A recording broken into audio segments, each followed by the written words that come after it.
السلام علیکم ورحمۃ اللہ وبرکاتہ۔ نماز عید کا طریقہ سماعت فرمائے۔ عید چاہے رمضان شریف کی عید الفطر ہو یا قربانی کی عید الاضحیٰ ہو، دونوں کی نمازوں کا طریقہ بالکل ایک ہی جیسا ہے، صرف نیت کا فرق ہے۔ نیت میں عید الفطر کی نماز کے وقت اس کا نام لیا جائے گا کہ نیت کی میں نے 2 رکعت نماز واجب عید الفطر کی زائد 6 تکبیروں کے ساتھ واسطے اللہ کے منہ میرا کعبہ شریف کی طرف پیچھے اس امام کے۔ اور عید الاضحیٰ میں کہا جائے گا کہ نیت کی میں نے 2 رکعت نماز واجب عید الاضحیٰ کی زائد 6 تکبیروں کے ساتھ واسطے اللہ کے منہ میرا کعبہ شریف کی طرف پیچھے اس امام کے، اور پھر کانوں تک ہاتھ اٹھا کر اللہ اکبر کہتے ہوئے ناف کے نیچے لے جا کر باندھ لیں گے۔ ہاتھ باندھنے کے بعد ثنا پڑھیں گے، اور ثنا کی شروعات سبحانک اللہم و بحمدک و تبارک اسمک و تعالی جدک و لا الہ غیرک ایسے کریں گے۔ لفظ ثنا اس میں نہیں بولیں گے۔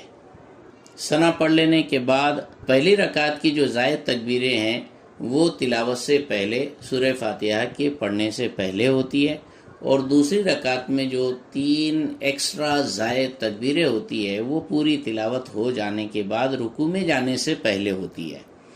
تو اب ثنا پڑھیں گے، اور ثنا پڑھ لینے کے بعد زائد 3 تکبیروں کا سلسلہ شروع ہوگا۔ کانوں تک ہاتھ اٹھائیں گے، اللہ اکبر کہتے ہوئے نیچے لے جا کر چھوڑ دیں گے، پھر کانوں کی لو تک ہاتھ اٹھائیں گے اور اللہ اکبر کہتے ہوئے نیچے لے جا کر چھوڑ دیں گے، پھر کانوں تک ہاتھ اٹھائیں گے اور اللہ اکبر کہتے ہوئے ناف کے نیچے باندھ لیں گے۔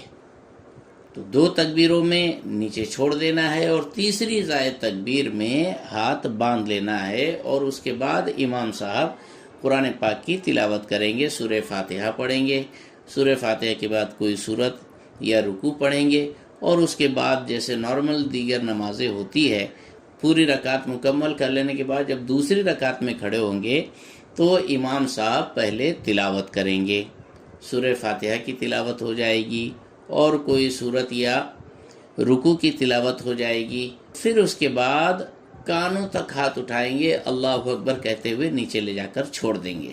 تو پہلی بار تکبیر ہوئی، چھوڑ دیا، پھر کانوں تک ہاتھ لے کر گئے، اللہ اکبر بولتے ہوئے نیچے لے جا کر چھوڑ دیے، پھر کانوں تک ہاتھ اٹھائے، اللہ اکبر کہتے ہوئے نیچے لے جا کر چھوڑ دیے۔ اب جو تکبیر ہوگی وہ رکوع میں جانے کے لیے اللہ اکبر کہتے ہوئے چوتھی بار جو تکبیر ہوگی رکوع کے واسطے ہوگی، رکوع میں چلے جائے گی، اور پھر نارمل جیسے نماز ہوتی ہے ویسے نماز پڑھی جائے گی۔ آخر میں سلام پھیر لینے کے بعد دعا ہوگی اور خطبہ دیا جائے گا۔ خطبہ سننا واجب ہے، بغور سماعت فرمائے۔ یہ ہے نماز عید کا طریقہ۔ اللہ تبارک و تعالی آپ کو، ہم کو، سب کو، سارے عالم اسلام کو عید کی خوب برکتوں سے مالا مال فرمائے۔ السلام علیکم۔